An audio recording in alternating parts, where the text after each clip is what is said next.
When those who are chance originationists proclaim the chance origin of the self and the world on two grounds, that is merely the feeling of those who do not know and see, etc. When those who are speculators about the past, having fixed views about the past, put forward various speculative views about the past in 18 different ways, that is merely the feeling of those who do not know and see, the worry and vacillation of those immersed in craving.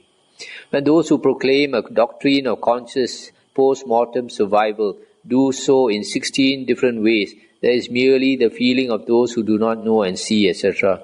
When those who proclaim a doctrine of unconscious post-mortem survival do so in 8 different ways, that is merely the feeling of those who do not know and see, etc.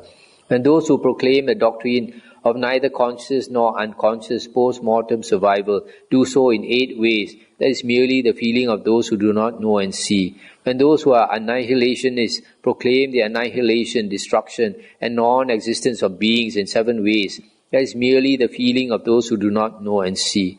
When those who are proclaimers of Nibbana here and now proclaim Nibbana here and now for an existent being on 5 grounds, that is merely the feeling of those who do not know and see. When those who are speculators about the future in 44 different ways speculate about the future, do not know and see. When those ascetics and Brahmins who are speculators about the past, the future, or both, having fixed views, put forward views in 62 different ways, that is merely the feeling of those who do not know and see, the worry and vacillation of those immersed in craving. And those ascetics and Brahmins who are eternalists proclaim the eternity of the self and the world in 4 ways, that is conditioned by contact. Similarly, for the eternalists, non-eternalists, finitists and infinities, irregulars, chance originations, etc. Those ascetics and Brahmins who are speculators about the past, future, or both, having fixed views, put forward views in 62 different ways, that is conditioned by contact. Sorry for a moment. Conditioned by contact means contact at the 6 sense organs through seeing or hearing or smelling, taste, touch and thinking. That all of these eternalists and the rest should experience that feeling without contact is impossible. With regard to all of these, they experience these feelings by repeated contact to the 6 sense bases.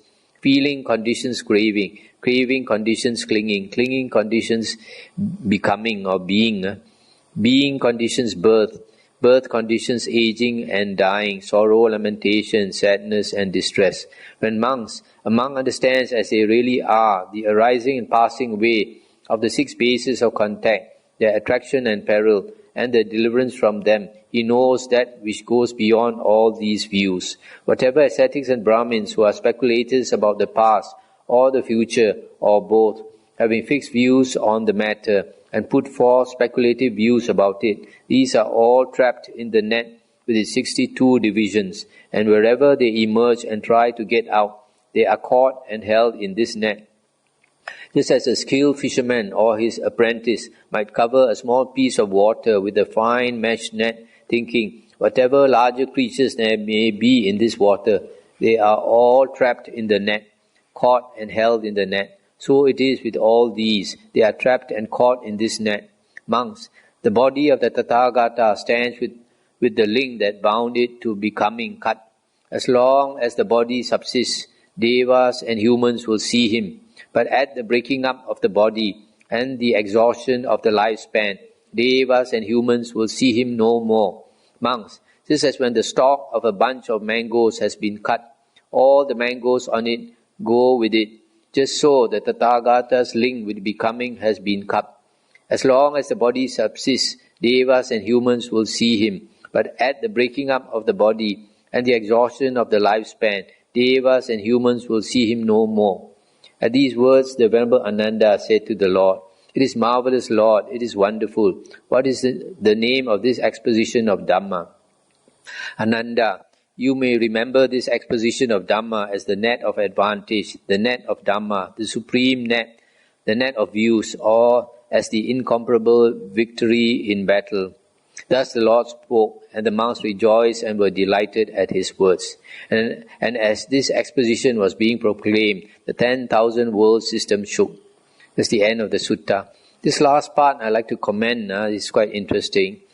3.73. The body of the Tathagata stands with the link that bound it to becoming cut. That is when a person becomes liberated. This being or becoming, bhava is cut. And this bhava, in the 12 links of dependent origination, there are different interpretations. But I think what bhava means is the I am. If a person has this view, I am or I exist, he is still in samsara. Only when you have let go the view that you have a self, so this becoming or this being is cut. So there's no living being. There's no living being because there is no self. So an enlightened being becomes like a tree. There is no self. He has consciousness, but of course he has more wisdom than the tree. But he has no self at all. But even though there is no self, he does not have mental dukkha, but he still has bodily dukkha. So here it says, as long as the body subsists, devas and humans will see him. But at the breaking up of the body, devas and humans will see him no more. And this is also mentioned in the Mahayana Diamond Sutra. But unfortunately, there are some Mahayana sutras that contradict this, like the Earth Store Bodhisattva Sutra, Shittigarbha Sutra. And in that sutra, it says when the Buddha was about to speak, the Earth Store Bodhisattva Sutra, millions and millions of Buddhas came. The Buddhas have entered Nibbana, how can they come? And the Buddha also says in the suttas that you cannot find two Buddhas at the same time. Two Sammasambuddhas. You can find many Pachika Buddhas, but never two Sammasambuddhas together. So you can see this Digha Nikaya, very long sutta, just reading it out with not much explanation took me already 1 hour. So we have to end here this sutta for the night. Anything to discuss? Any comment? Otherwise we can talk a bit about meditation in case some of you are not very familiar with meditation. If you're going to stay here for 3 months, you're going to have to spend a lot of time meditating. Yeah. Can I ask about work view number 17, page 81?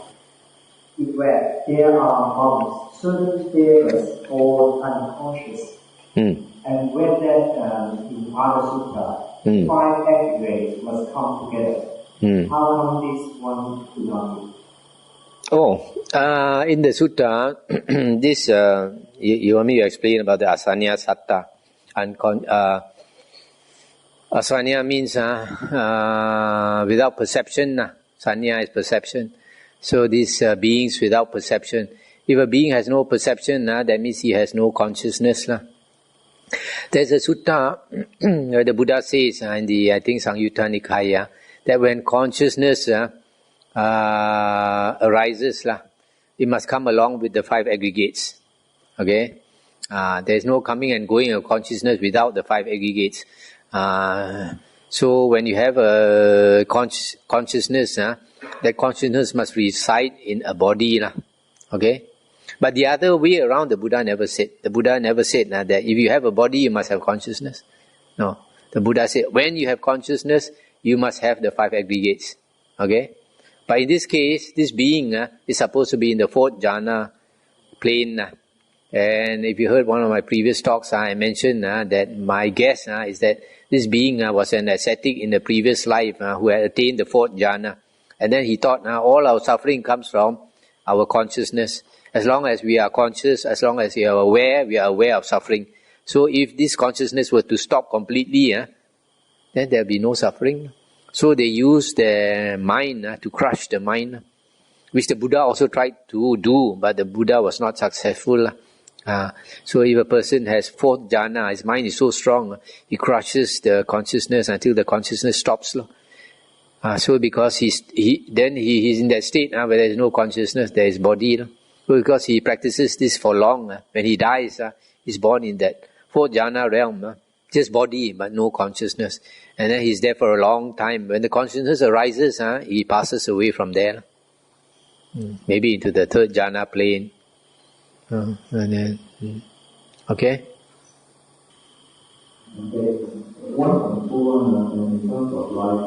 What page? What page? 1.2.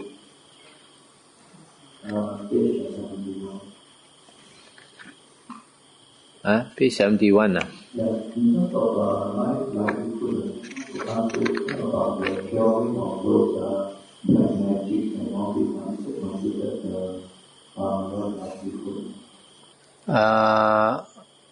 For a monk working as a shaman, curing black magic and all that is wrong livelihood. Wrong livelihood. But there are certain exceptions. The Buddha, for example, the Buddha does not allow a monk to work as a doctor. But if he can cure those either other monks or those helpers in the monastery, those supporters in the monastery who like stewards who are very close supporters and helping dayakas supporting the monks, then he is allowed to help but not simply any Tom, Dick and Harry because if he tries to help some person who don't have so much faith, then something goes wrong, then they put the blame on the monk.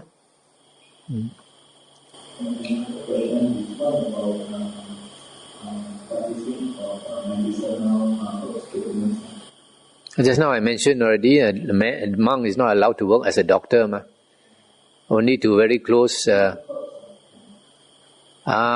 except to very close monks and novices and vihara supporters. There are some monks I know in Thailand. They do all these things. They help people get rid of ghosts. They help to cure people and all this. And you find there's a long queue of people waiting for him. Wherever he goes, all the sick people will be running after him. So he cannot practice at all. So that's why the Buddha don't allow monks to do all these things.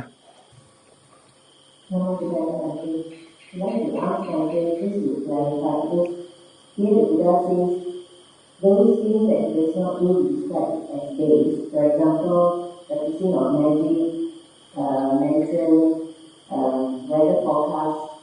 But some of the practices like fortune tellers and Pamita Nikaya, he described that those people who practice such an art, they normally end up in hell and very bad rebirth.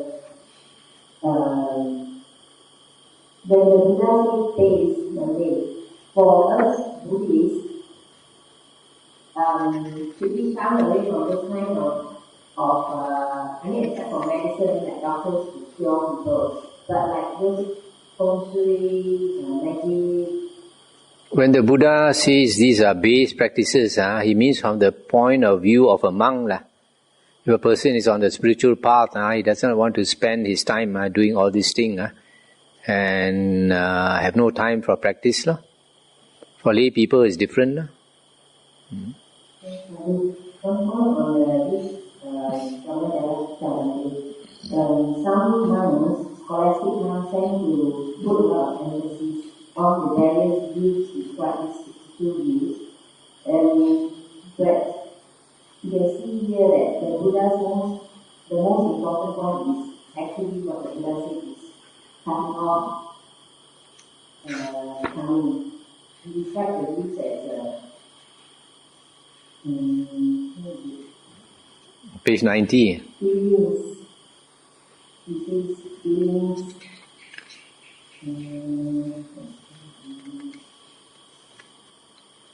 3.71. With regard to all these views, they experience this feeling by repeated contact through the sixth sense basis. Then the last paragraph it says, now understand as the moving on the horizon and passing away of the sixth sense basis of contact, their attraction, parallel, and ignorance from them, he knows that it goes beyond all these views. It means page 89, 3.71. I was thinking that this probably is one of the most more important thoughts than the views which was described, the 62 views being described in the whole sutta. There's someone attempt to explain what are the other views. Maybe an take on this for us studying the sutta. Sometimes it's like a red herring, you go and pay attention, try to understand what all the other 62 views instead of really find out what is the Buddha's emphasis in this very sutta. I think I mentioned already in the beginning that if you study all these views, it's not going to make you become enlightened. It's not going to make you a Sotapanna or Sakadagamin and all that. So it's not important. What is important, the Buddha always says, is to see there is no self. And the self is always, the Buddha says, in the body and the mind. We always take the body and the mind to be the self. So to see that there is no self, you have to see there is no self in the body and the mind. So the 5 aggregates is one of the very important topics. The other one is the 6 bases. 6 sense bases. Actually, if you look carefully, the 6 sense bases also refers to the body and the mind. Also body and the mind, because the 6 base, the mind is the mind base. The first 5 are all the body base. So the other one is the dependent origination. If you know how suffering arises, then only you can get rid of suffering. So these are the 3 most important topics, the 5 aggregates, the 6 sense bases, and dependent origination. And like these views, the Buddha says views are not important at all, and Buddha has gone beyond views. So why you want to study so much about views? So we can end here.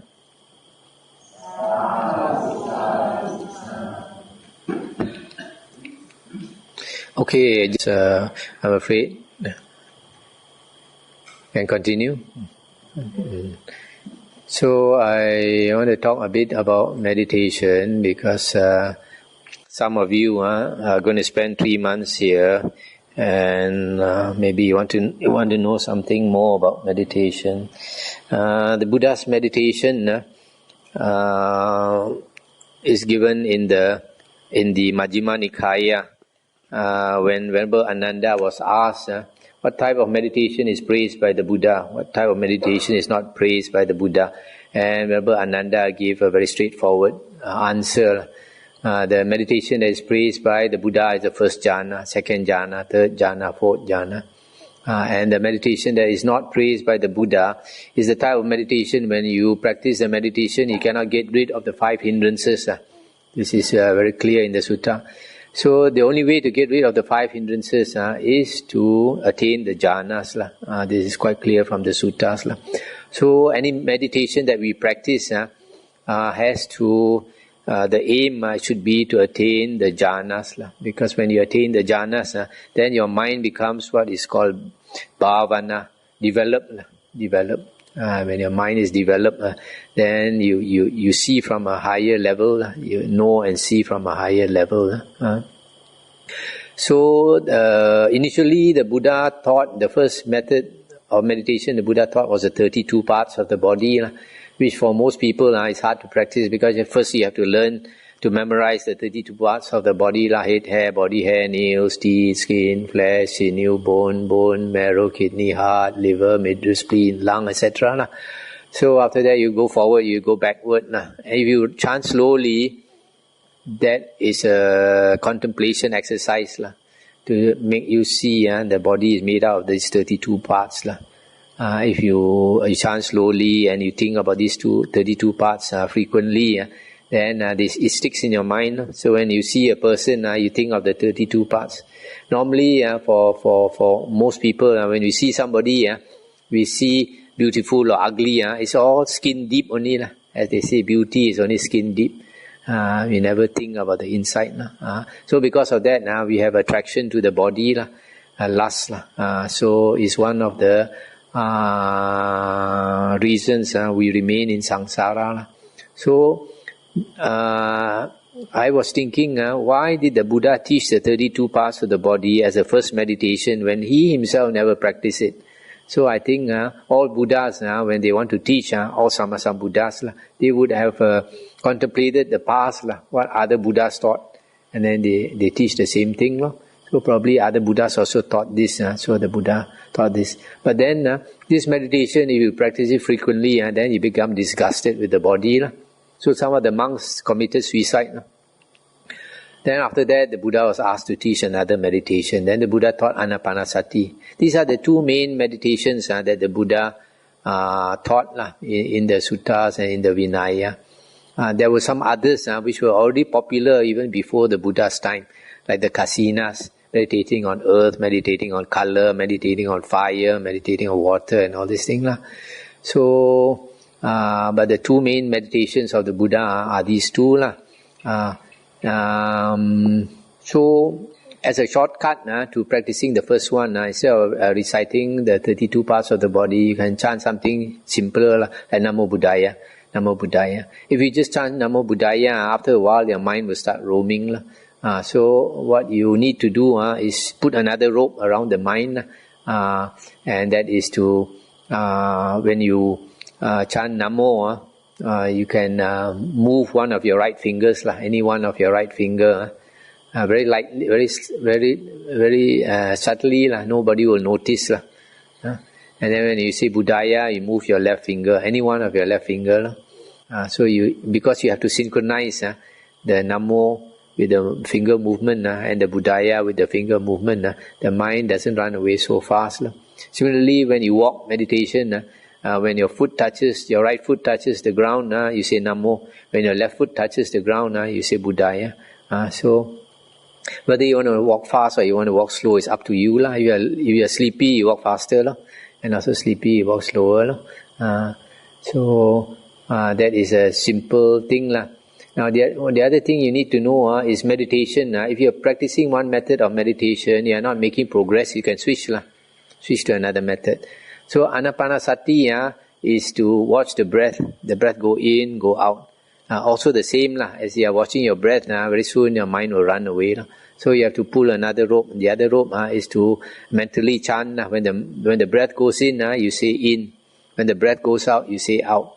That also is not enough.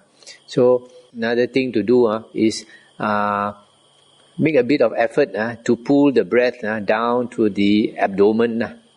Because if you make a bit of effort to pull the breath down to the abdomen, it helps to relax your body. When we are very relaxed, we breathe, the abdomen goes up and down. When somebody is asleep, you watch, like a baby is asleep, deep sleep, you find the abdomen goes up and down. Up and down. So when we are when we are tense, we tend to breathe shallow breathing, only up to the chest. So when to help yourself to relax, purposely pull your breath slightly, not down to your abdomen. And then out. So you notice the breath going down to your abdomen. This breath meditation is called body contemplation of the body, because the Buddha said the breath body. We are supposed to contemplate the breath body. But later books like the Visuddhimagga, they say to meditate at a point, at the tip of your nose or your upper lip. This is not what the Buddha said. The Buddha said to contemplate the breath body. So you can follow the breath if you want, and notice it come to the abdomen, and then go out through your nostril. And sometimes for most people this is still not enough. The mind will still wander. So what you can do is when you say in, when the breath goes in and you say in, you move one of your right fingers. Move one of your right fingers slightly. And then when it goes out, you no need to move any finger. When it goes in, you move one of your fingers. The Buddha said in the suttas, that mindfulness of the body leads to death, to the deathlessness, mindfulness of the body. And this body can be breath body, can be the physical body.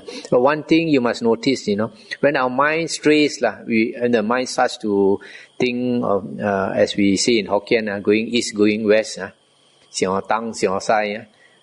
you forgot about yourself sitting in meditation, You forgot you are here sitting in meditation, you are roaming here and there. The moment you remember you are here sitting in meditation, the thinking is cut straight away. So it helps if you move your finger. If you move your finger when the breath goes in, you move your finger slightly, then you are aware of your body and the mind does not run away. So you can try that. Whenever you're sleepy or what, you find it hard to concentrate, then you move your finger slightly. When the breath goes in, you say in, and also try to pull it down to the Tan Tien, your abdomen. And so on the in-breath, you move a finger slightly. On the out-breath, no need to move.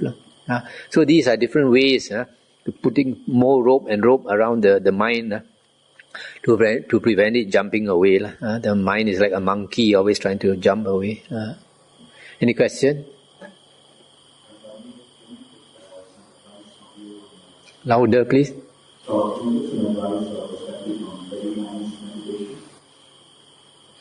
This loving kindness meditation nowadays, people teach is to chant, may I be well and happy, may so and so be well and happy, may everybody be well and happy. This is not the Buddha's method. In the Buddha's method, in the suttas, the Buddha says, first you attain the jhana, then after that you radiate the loving kindness out, and other beings can feel it. Okay? But that is difficult because most people don't have the first jhana. Okay, so another way, a simpler way to do, but which is effective, and the Buddha says for us to practice is that to practice loving kindness to the body, speech, and mind, to our body actions, to our speech, and always to have kind thoughts. So body actions means. Like you shake hands with people, you give people a hug. That is body action. Not raise a stick or or what. So that is body action. The other one is verbal action. Verbal action through your speech, especially like through your people work in the office. Sometimes people are very stressed out. So you have used kind words. People appreciate. Don't raise your voice. The Buddha said a good speech has a few characteristics. First, it must be truthful, then it must be beneficial, then it must be spoken gently, then it must be spoken with a mind of love, and what else? One more. Must be timely. When a person is angry, don't give him advice. He doesn't want to hear your advice. When he's not angry, then you can give him advice if you want. So, especially body action and verbal language, body language and verbal language. That is the way to show loving kindness. Then mind also. The mind is to consider that everyone in this world is suffering. Sometimes a person is not nice to you. You think maybe he's got problems in the house, family problems. So he's stressed out. Come to office very. So if you think kind thoughts like this, then you people can sense it. For example, if somebody is nasty to you, you don't retaliate. You just accept it. Maybe my karma, previous life, I created bad karma. Now people are like that towards me. So you whatever people bad give to you, you just accept. After some time, they see you are very special, you are different. Then they are nice to you. Okay? Okay? So, I have a basic question on meditation. What was mentioned in the start sutta, when we meditate, we have to open the eye and close the eye, or way to that? Okay, generally, we close our eyes because If you open your eyes, you're not going to get into a deep state of concentration. If you want to get into a deep state of concentration, you have to close your eyes. But for a lot of beginners, when you close your eye, you fall asleep. Especially people who do a lot of physical work. So in that case, you have to half open your eye. Half open. And look about 6 or 10 feet away on the ground. Okay, let's end here.